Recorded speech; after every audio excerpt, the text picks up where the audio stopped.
hartlike goeiemôre en 'n hartlike welkom ook aan ons broers en susters wat aanlyn na die opname van hierdie erediens kyk. Ons begin die erediens vanoggend met die woorde van Psalm 146. Prys die Here. Ek wil die Here prys. Ek wil die Here prys solank ek lewe. Ek wil die lof van my God besing solank ek daar is.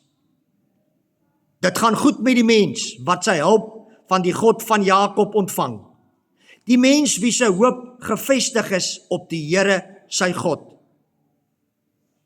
Die Here het die hemel en die aarde gemaak, die see en alles daarin.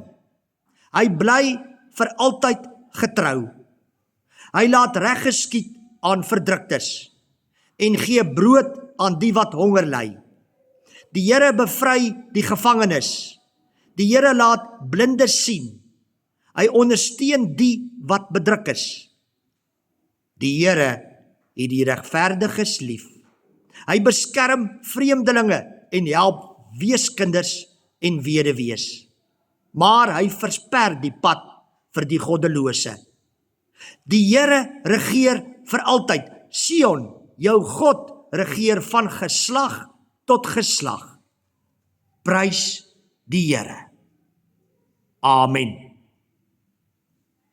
Liewe broers en susters en jongmaats, genade, barmhartigheid en vrede vir julle van die drie-enige God, die Vader en die Seun en die Heilige Gees.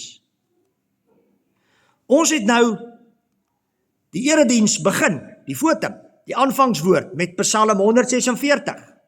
En nou gaan ons hom sing, want is net so 'n lekker loflied om te sing. En ons gaan 5 verse van hierdie lied saam sing terwyl ons staan. Prys die Here, loof en prys hom. Ek wil God se lof besing.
Kom ons buig die hoofde en dan bid ons saam. Hemelvader, ons wil net hier waar ons van elkeen vanoggend hier in u teenwoordigheid sit, net vir 'n rukkie terugsit en ontspan. En ons asem so 1 of 2 keer in en uitblaas. In en uitblaas. In en uitblaas. Ons wil net kalmeer. Ons wil net iets van u vrede beleef, terwyl ons hier saam is, te midde van al die gejaag, en al die gewoel, en al die chaos, daar buite. Ons wil dit wat daar buite is, vereers daar los. Want ons is nou by u. Ons is in u heilige teenwoordigheid. U is hier by ons in hierdie erediens. U is hier by ons en in ons deur u Heilige Gees, in ons elkeen se harte, wat besig is om daardie deure van ons hart oop te sluit, oop te maak vir u woord. U is hier by ons deur u woord. U woord wat so 'n lang pad gekom het. Soveel millennia. Totdat ons het vandag, hier, op hierdie dag, en op hierdie uur, in ons eie taal, kan saamlees. Hemelvader, dis vir ons lekker om hier te wees. Baie lekker. By u. Saam met ons medebroers en susters. Dit is vir ons wonderlik om te weet, u Gees is besig om in ons te werk. Ons kan maar net vra, spreek o Heilige Gees, net soos u dit kan doen, ook vanoggend in elkeen van ons in. In Jesus se naam, amen. Ons skriflesing kom vanoggend uit Lukas 16, en daar gaan ons saam lees vanaf vers 19 tot 31. Ons is in September maand besig met 'n reeks oor disippelskap. Wat beteken dit prakties, elke dag, om 'n disipel van ons Here Jesus Christus te wees? Ons het vir mekaar heel in die begin van September gesê, hierdie disipelskap kom teen 'n koste. Daar is 'n koste vir disipelskap, wat ons mooi moet bereken. Want as ons die Here Jesus se disipels is ons met alles wat ons is en het daarin. Hy vra alles. Totale beheer in ons hele lewe. Ons het vir mekaar die tweede Sondag in September gesê, ons het die groot voorreg om deel van sy disippels te wees, maar almal is nog nie hier nie. En toe die Here met ons 'n pad geloop, hoe om te werk met hulle, wat nog nie sy disippels is nie. En verlede week het ons vir mekaar gesê, ons moet elke dag waaksaam en gereed wees. Want ons meester, ons Here Jesus, kom op 'n dag om ons sy disippels te kom haal wat ons nie verwag nie. Dit kan enige dag gebeur, ook vandag. En daarom moet ons altyd gereed wees. En nou gaan ons voort met hierdie reeks oor disippelskap. En ons lees een van die gelykenisse wat Jesus vertel het, hier in Lukas 16. Onthou, wat is 'n gelykenis? 'n Gelykenis is 'n storie wat Jesus vertel het. En in die storie gebruik hy beelde en dinge wat vir die mense van daardie tyd bekend was. Maar hy gebruik daardie beelde en daardie dinge wat vir hulle bekend was en maak daarvan 'n storie om vir hulle 'n boodskap daardeur te gee. 'n Mens moet altyd vra, wat is sy boodskap agter die storie? Ons gaan nou hierdie gelykenis, hierdie verhaal wat Jesus vertel het, saam lees. En vra 'n bietjie vir jouself af, terwyl ons dit nou lees. Wat dink jy wil Jesus vir jou, vir ons almal, vanoggend deur hierdie gelykenis sê? Ek lees vanaf vers 19. Daar was 'n ryk man wat duur en deftige klere gedra het en elke dag feestelik en weelderig geleef het. En daar was 'n arme man met die naam Lazarus, wat by die deur van die ryk man gelê het, in die hoop dat hy van die oorskiet van die ryk man se tafel te ete sou kry. Hy was oortrek van die swere, en selfs die honde het daaraan kom lek. Toe die arme man te sterwe kom, is hy deur die engele weggedra na die ereplek langs Abraham. Die ryk man het ook gesterwe en is begrawe. Toe hy in die doderyk in pyn verkeer, kyk hy op en sien vir Abraham daar in die verte en vir Lazarus langs hom, en hy roep, Vader Abraham, ontferm u oor my. Stuur tog vir Lazarus dat hy net die punt van sy vinger in water steek en my tong afkoel, want ek ly verskriklik in hierdie vuur. Maar Abraham sê, my kind, onthou dat jy in jou leeftyd altyd die goeie gekry het, en Lazarus die slegte. Nou gaan dit hier goed met hom, maar jy word gepynig. En buitendien is daar 'n groot kloof tussen ons en julle, sodat die wat hier vandaan wil oorgaan na julle toe, nie kan nie, en die wat daar is, ook nie na ons toe kan oorkom nie. Toe sê hy, ek smeek u dan, Vader, stuur hom tog na my pa se huis toe. Ek het nog 5 broers, laat hy hulle dringend gaan waarsku, sodat hulle nie ook in hierdie plek van pyniging beland nie.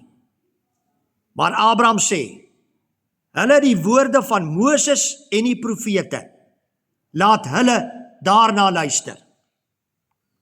Hy antwoord egter, nee, Vader Abraham, maar as iemand uit die dood na hulle toe gaan, sal hulle bekeer.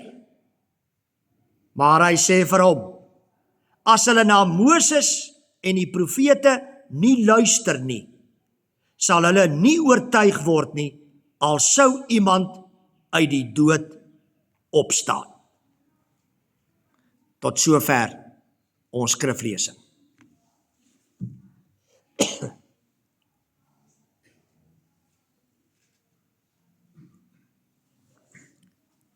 Kinders, het julle geweet dat ons name iets beteken? Julle kan gerus dit 'n bietjie Google en dalk selfs vir ChatGPT vra.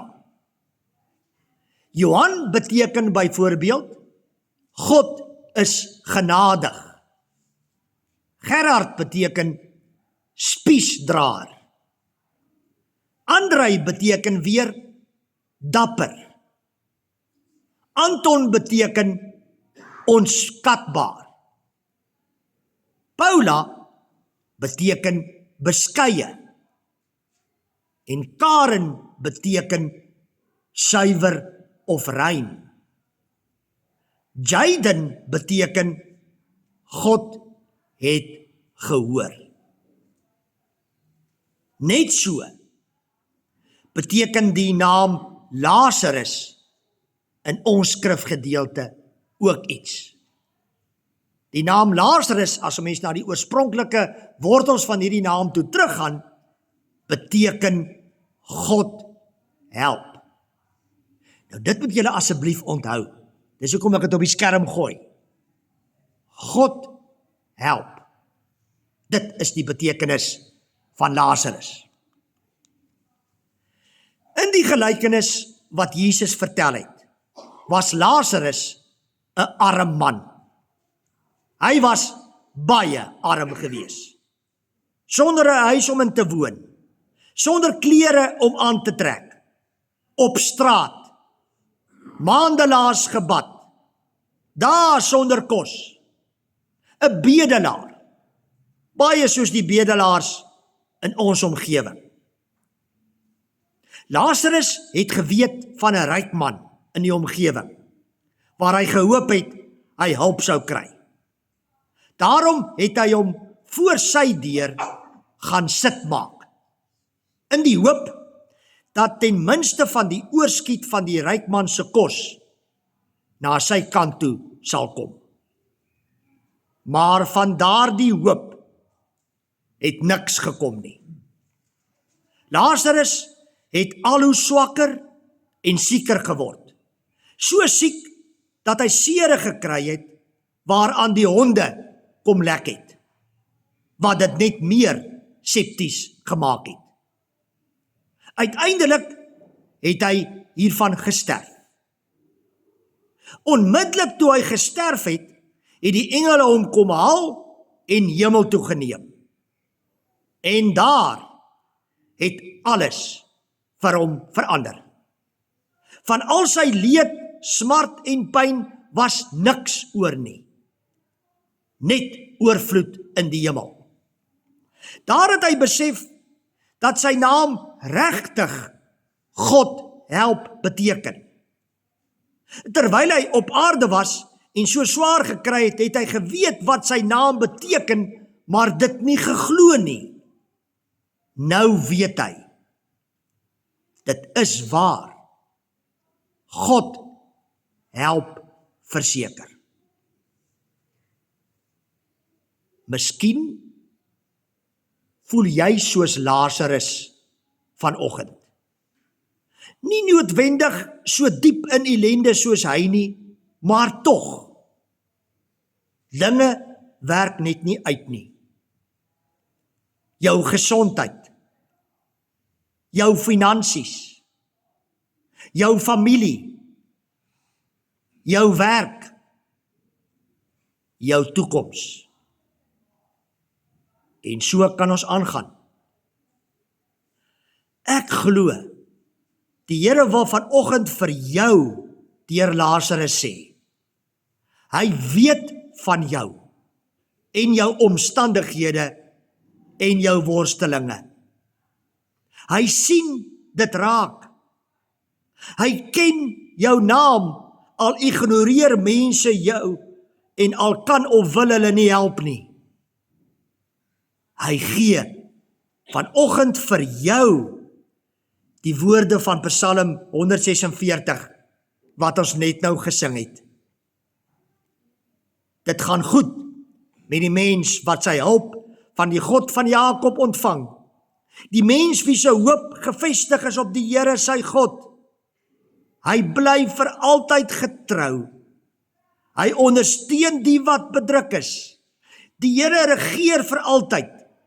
Sion, jou God regeer van geslag tot geslag. Daar sal uitkoms kom. Dalk gouer as wat jy dink.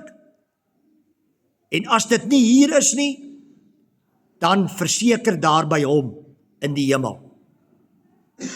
Al het mense jou al hoeveel keer teleurgestel, hy sal nie.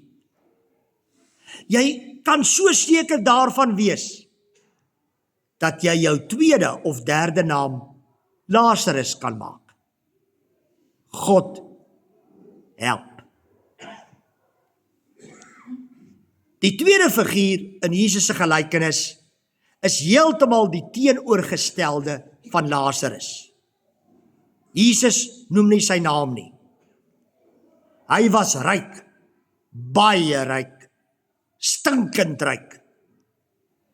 Die beste fyn klere, die mooiste grootste huis, die meeste bediendes, die lekkerste gourmet etes.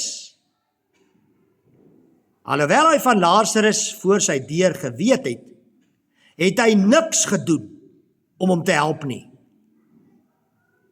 Ook hierdie ryk man het gesterf. Daar word niks gesê van engele wat hom kom haal het nie.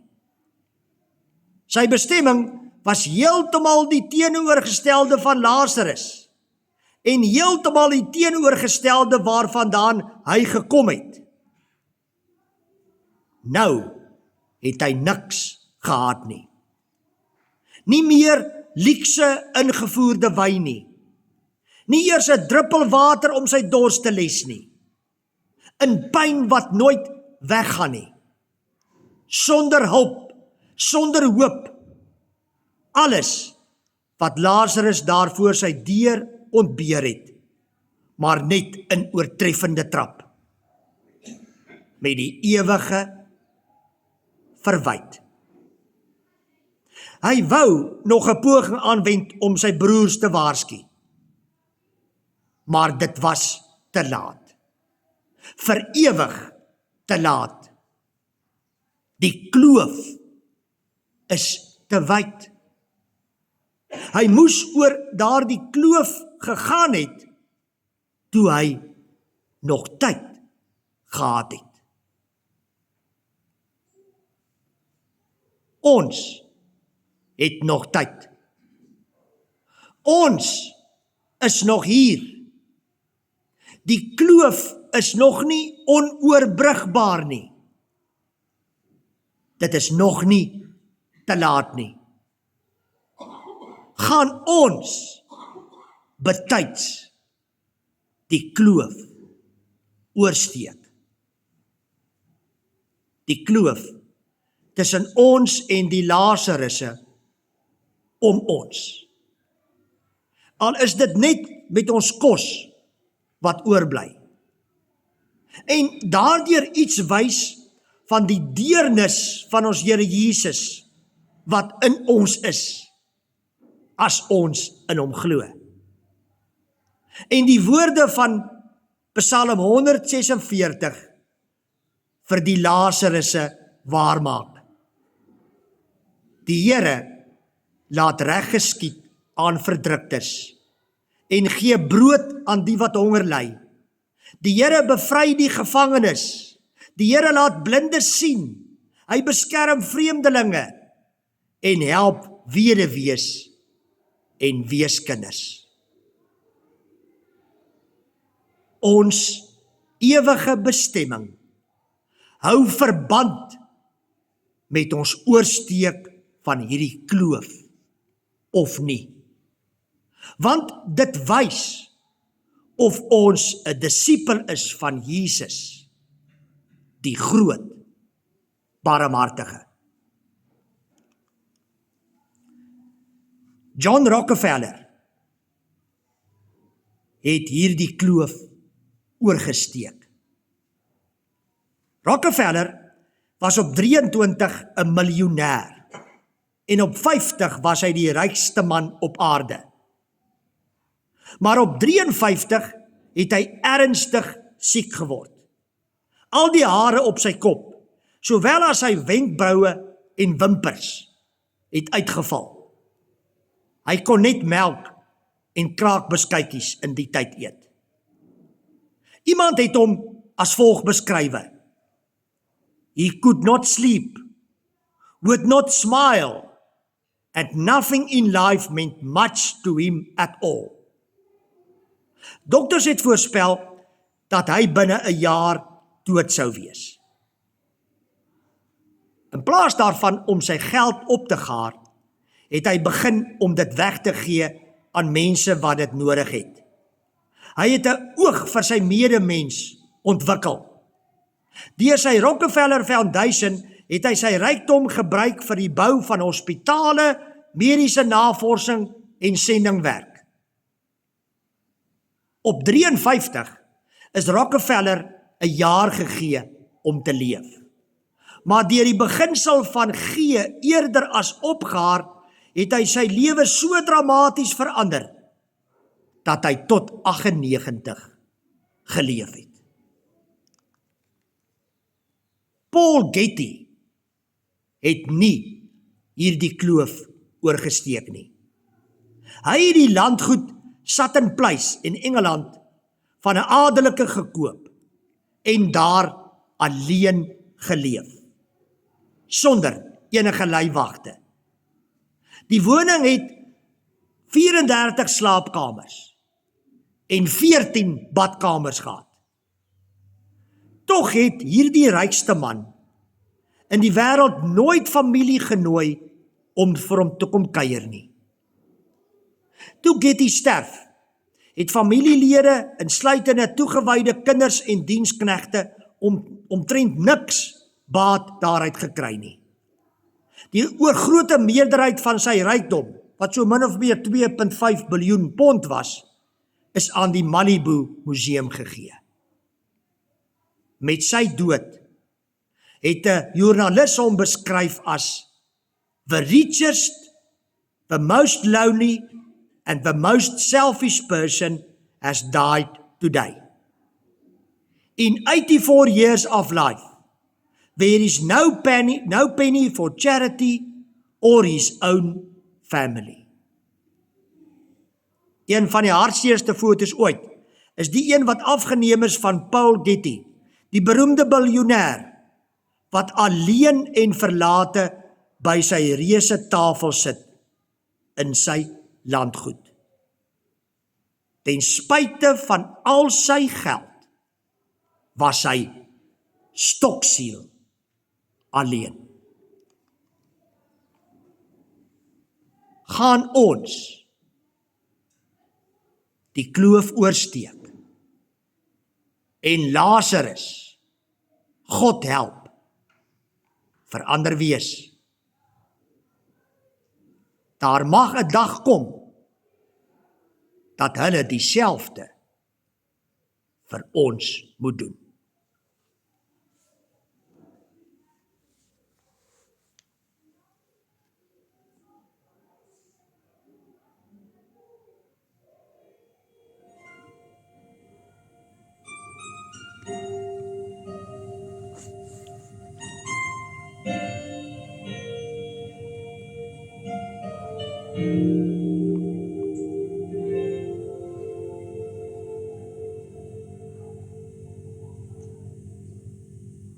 Tony was koerant verkoper in die stad thuis. Koerante was sy lewe en 'n stiefie sy paleis. Van dat hy maar kan onthou, loop hy maar alleen. Mense kyk na Tony en sê, dis die ontloper sien. Eendag kom daar 'n man na Tony, met 'n groot swart boek in sy hand. Hy sê, Tony,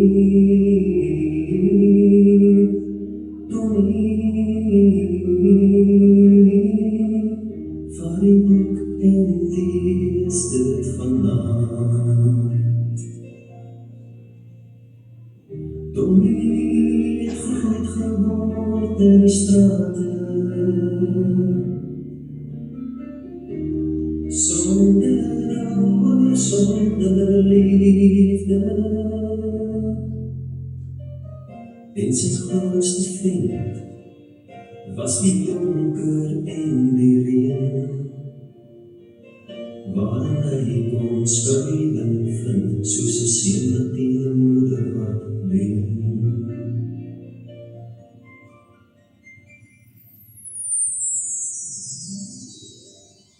Elke aand in sy steegie het Tommy met sy boek gelees,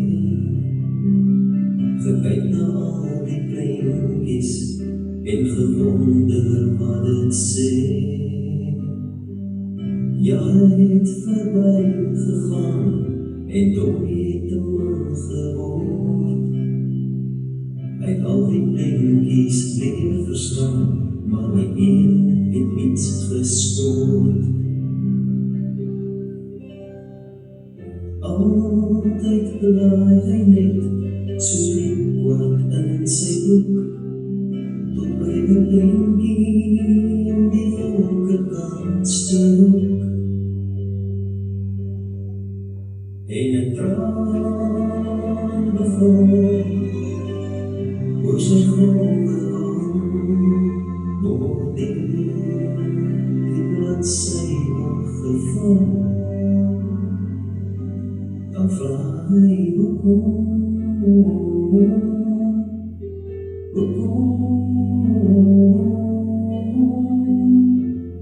hou die man en die tijsie. Tommy het oud geword in die strate, 'n eensame wandelaar verlaten. En sy beste vriend was nou die prentjieman wat lei. Hierdie prentjie het hy geweet, moet ook iets beteken vir my.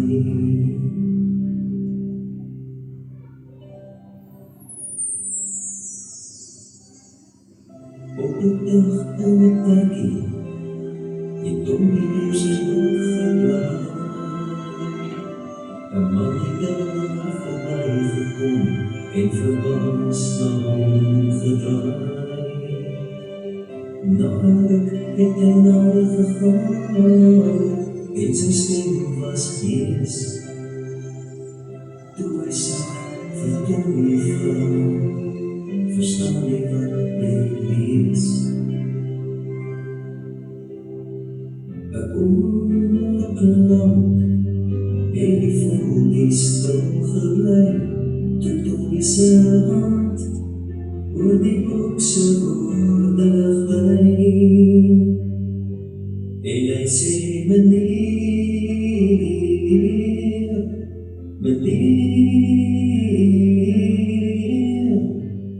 ek het nooit leer lees nie, meneer. Tommy het siek geword in die strate, dis is hoe by die oorgate, maar die binne in sy hart het hy vrede gevind, want hy nou 'n vader leer ken wat hom liefhet soos 'n kind.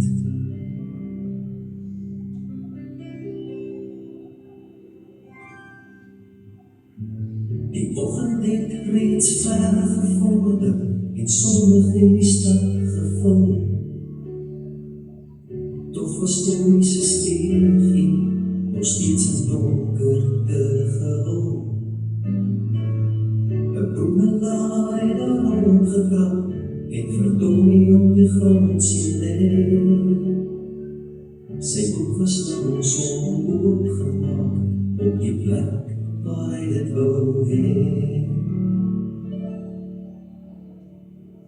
Asof hy weet wat daar wag, het die man by hom gaan staan, en toe hy praat, verskyne hartseer traan.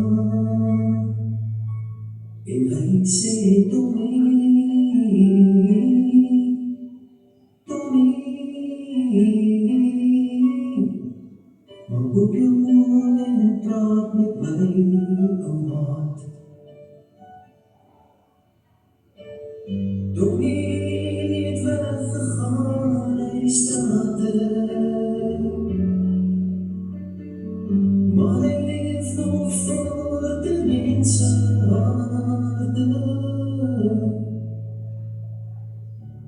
is al so lank gelede en nooit is nou thuis.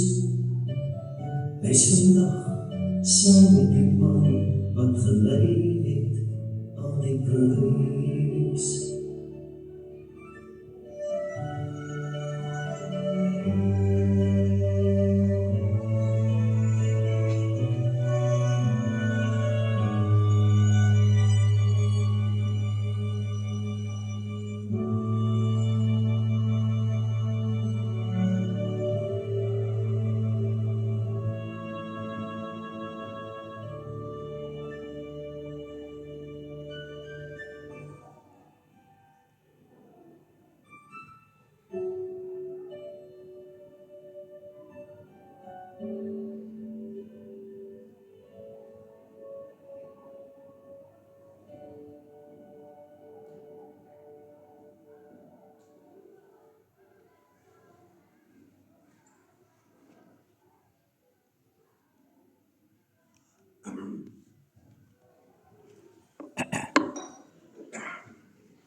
Kom ons dien die Here met ons liefdegawes.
Ons gaan afsluit met lied 582 en daarvan al 15 verse.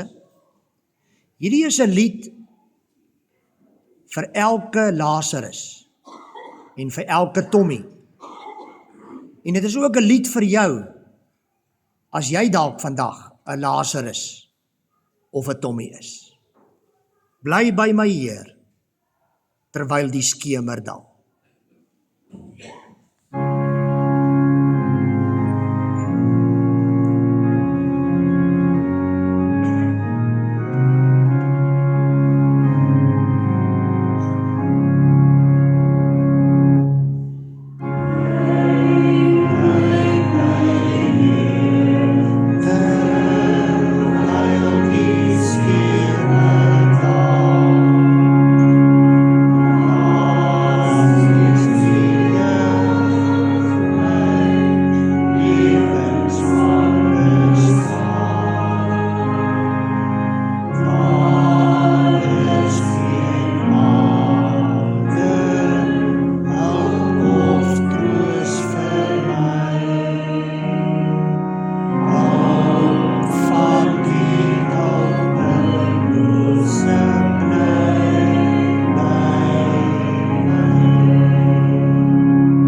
Die genade van die Here Jesus Christus en die liefde van God en die gemeenskap van die Heilige Gees sal met elkeen van julle en ook met elke Lazarus en Tommy wees en bly, nou en vir ewig.